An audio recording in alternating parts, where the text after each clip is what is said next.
Hey guys, today I'm going to be reviewing the TV series Shardlake.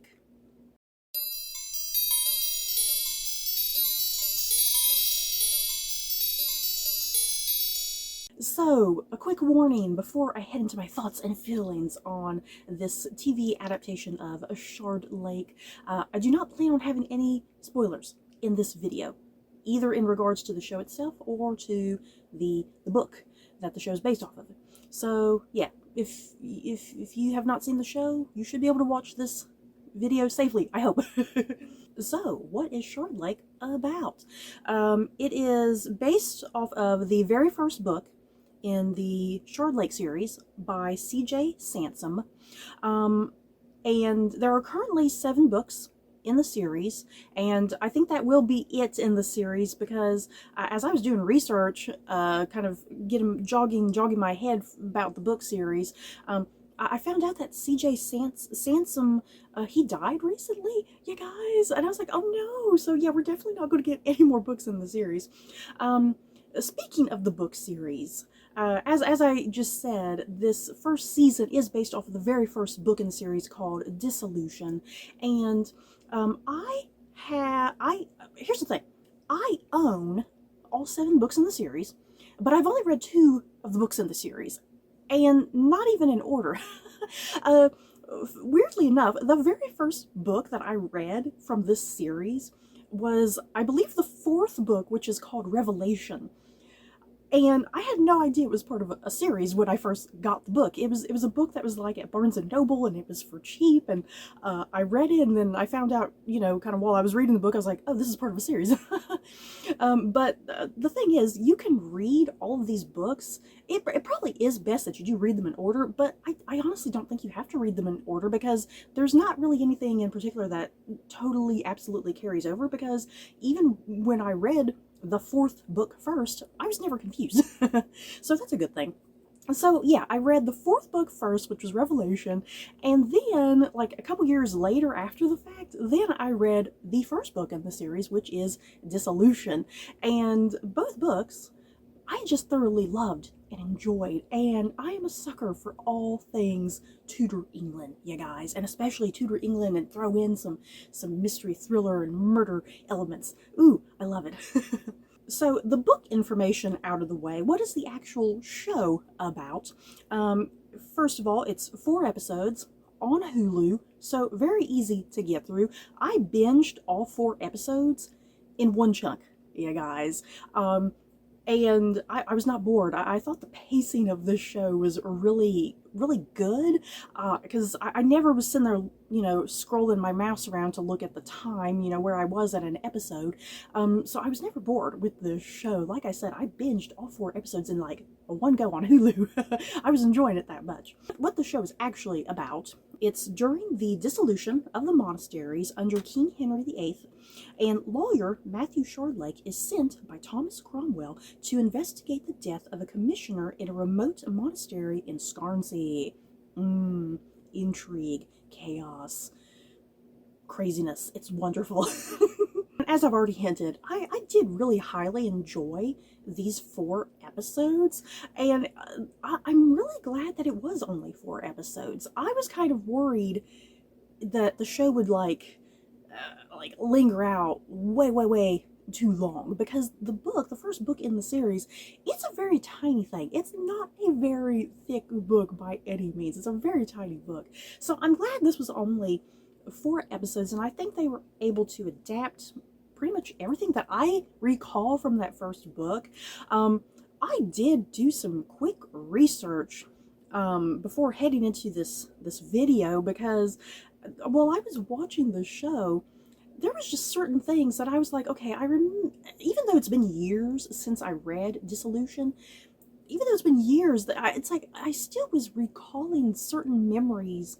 And while watching the show, I was like, I feel like this is different. I feel like this character was not in the book originally. You know, there were just certain little things that I was like, either I'm misremembering it, or there's been changes, you know, liberties taken from the source material.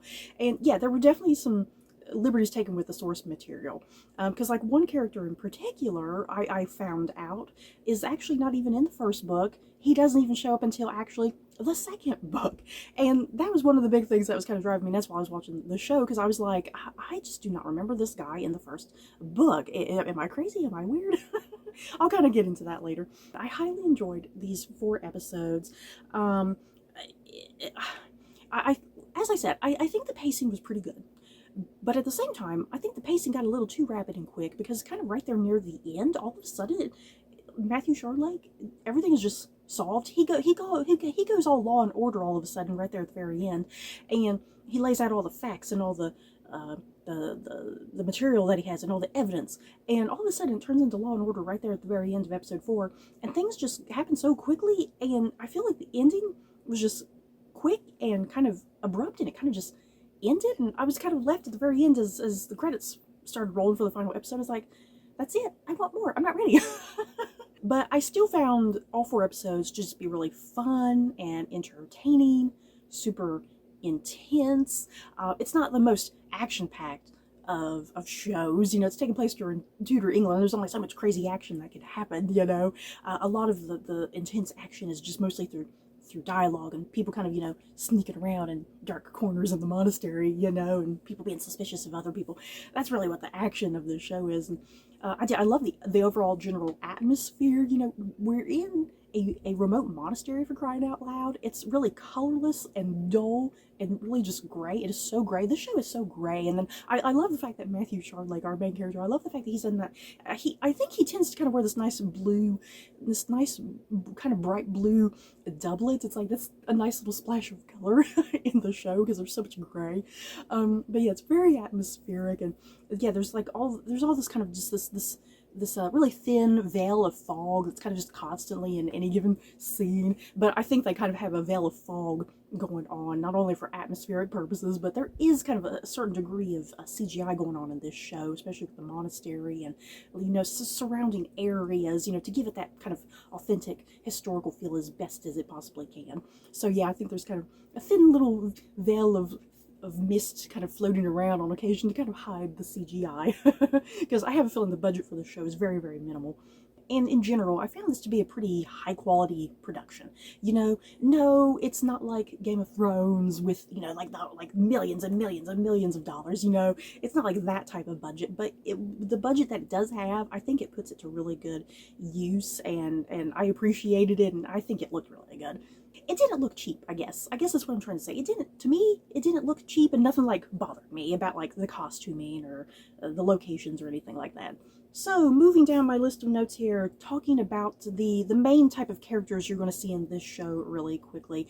The show is called Shardlake. Our main character is Matthew Shardlake. He is a lawyer, and I'm glad I did some research here with the actor who plays Matthew Shardlake, Arthur Hughes.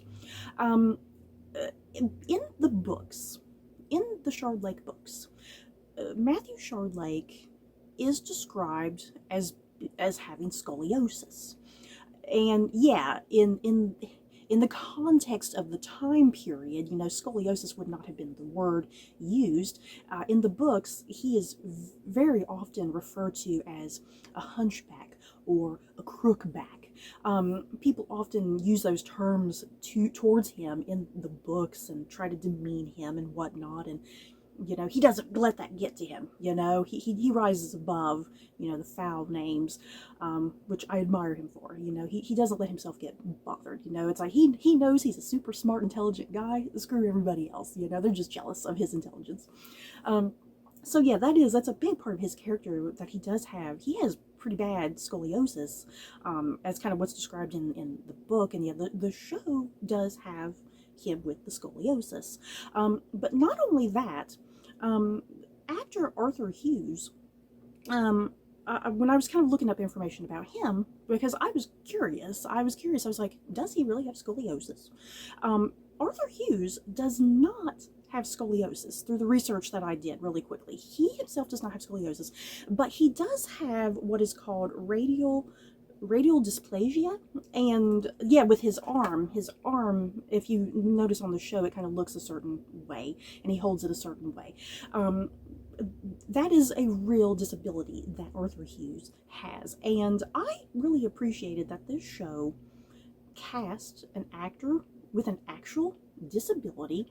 No, he doesn't actually have scoliosis, but he still has the radial dysplasia as a disability, and I like how that just kind of wove right in there naturally with the character, you know. I just really appreciate they got an actual actor with a disability, and you know, it led a certain degree of authenticity to it, you know. And as for Matthew Shardlake himself, as I kind of already said, Matthew Shardlake, he is super intelligent. He's very respected. You know, he's respected by certain people. Let's put it that way. He's respected by a certain group of people. But he has really interesting just character traits that I like. He's very patient. You know, he's really rational and calm, and he will sit and kind of think and focus. You know, he's not impulsive, I don't think. And I found him to definitely be like a people person. You know, he's very much a people person. He knows how to sit with somebody and talk calmly and rationally with somebody. He doesn't just jump straight to judgment, I don't think. So I love the character of Matthew Shardlake, both in the show and definitely in the books.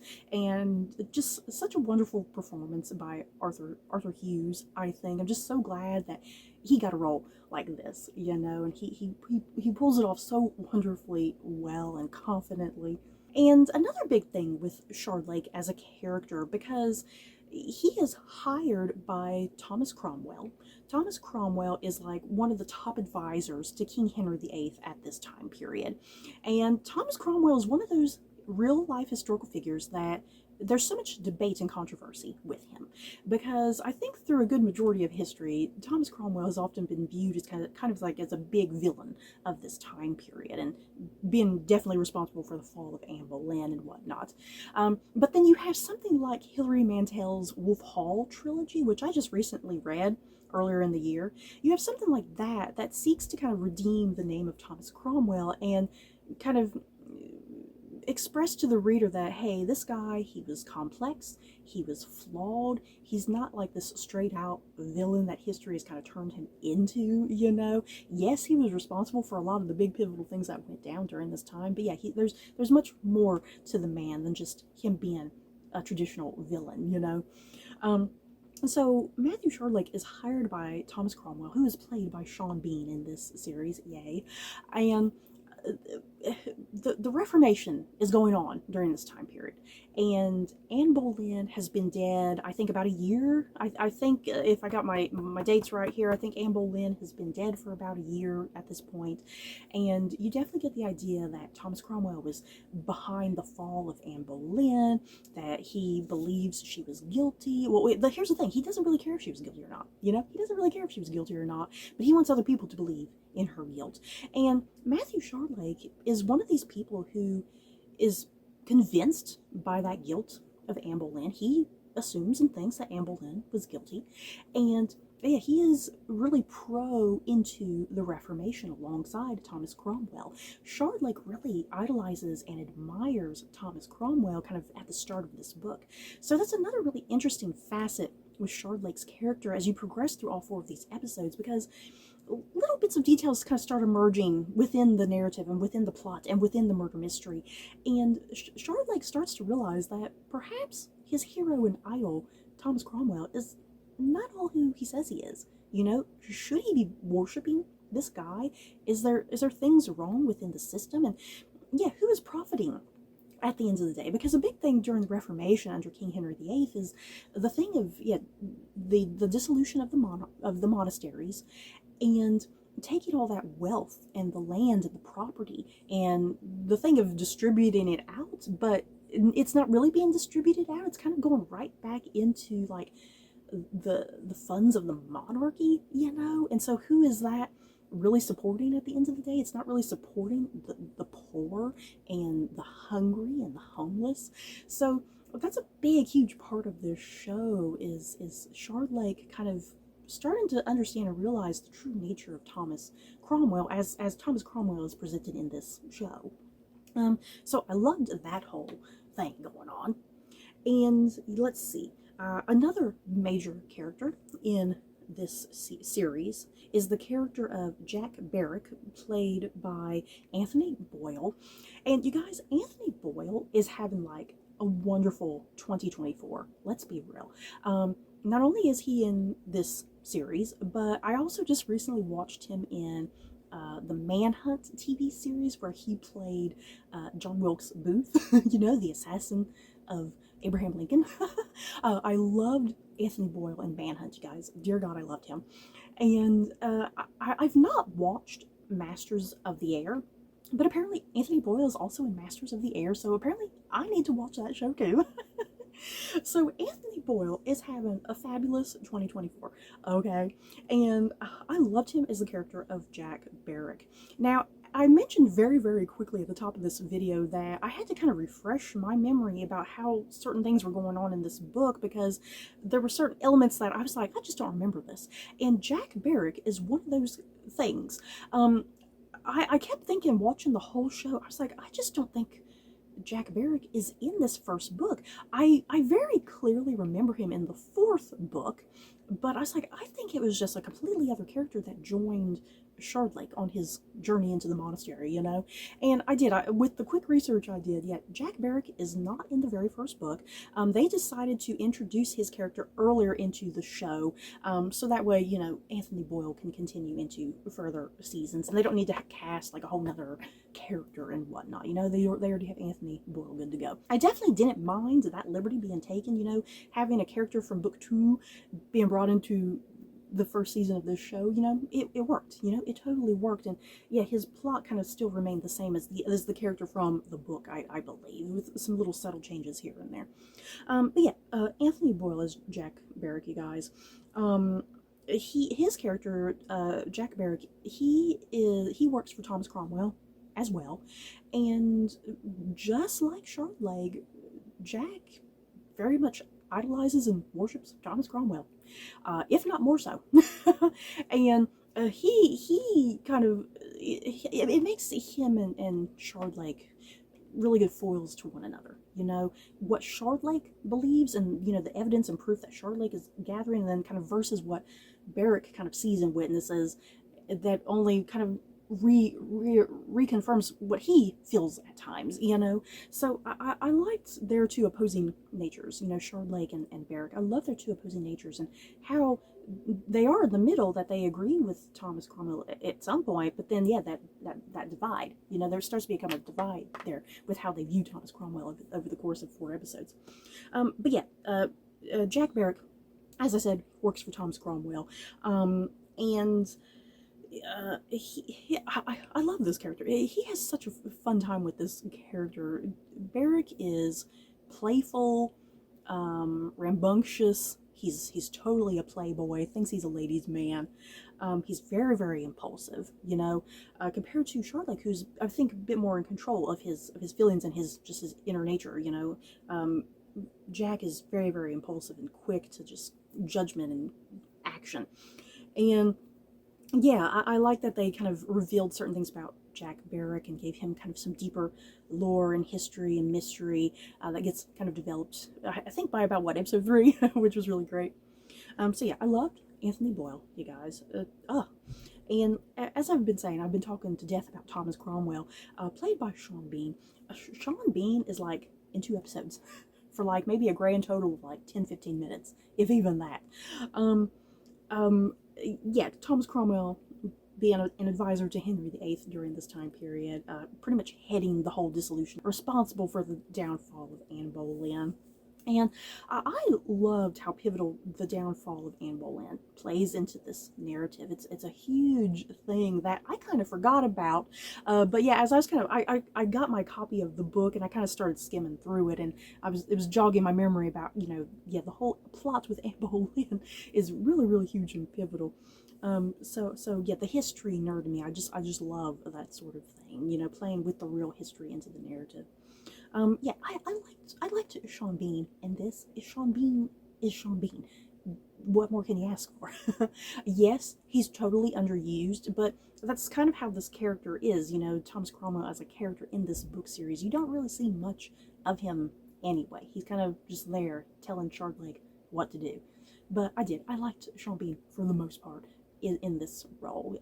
He's definitely playing Cromwell as a straight out more kind of villainous character that you have no sympathy for, is how I felt.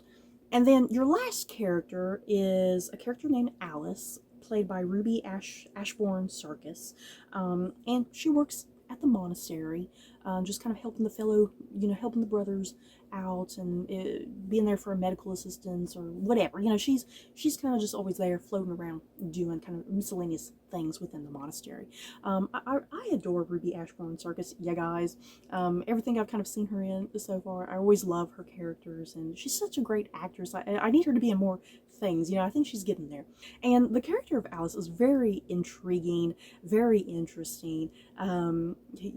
There's more to her than meets the eye. There's more underneath the surface that gets explored and developed, and I really love her character. So you guys, I think that is it for my thoughts and feelings on this first season of Shardlake. I really hope we get more seasons of this show. Like I said, there's 7 books, so there's potential for this to go on for 7 seasons, and I would really love that. I'm definitely planning on trying to binge my way through the rest of the books. Like I said, I've only read 2 of the books out of the 7, and the 2 books I just thoroughly, highly enjoyed and loved. So I'm anticipating loving all of the books as I get through them, whenever I get through them. But I really hope we get more seasons from this show, especially if they are just little short bursts like this. It's only 4 episodes. I'm totally fine with that. I am. Like I said, I'm a sucker for Tudor England. I love the mystery, thriller, murder elements going on. Instead of focusing on the typical characters during this time period, there's so many shows out there that focus on Henry VIII or focus on the 6 wives of Henry VIII. There's so many things that focus on the Tudors themselves, and I like that this show and the book series it takes the narrative outside of the courts, the royal court, and it focuses on someone like lawyer Matthew Shardlake. It focuses on other people around him, his friends and acquaintances. I like that they focus on just areas outside of the courts and focusing on people like the poor and the homeless and things like that, kind of showing the true Tudor England during this time period, that it's not all glitz and glamour like you see on these shows with everybody in their gowns, their beautiful gowns and their jewelry, So yeah, I'm really hoping, please, Hulu, another season, please. So you guys, that is it for my thoughts and feelings on Shardlake. In the comments below, have you guys seen this very first season? Have you read the books? How did you feel about the show? Did you love it? Did you hate it? If you hated it, that's okay. If you didn't like it as much as me, that's okay. Feel free to talk to me about spoilers down in the comments below. So that's it for this video. Don't forget to like, comment, and subscribe. And if you like this video, you may like these other videos. Bye guys.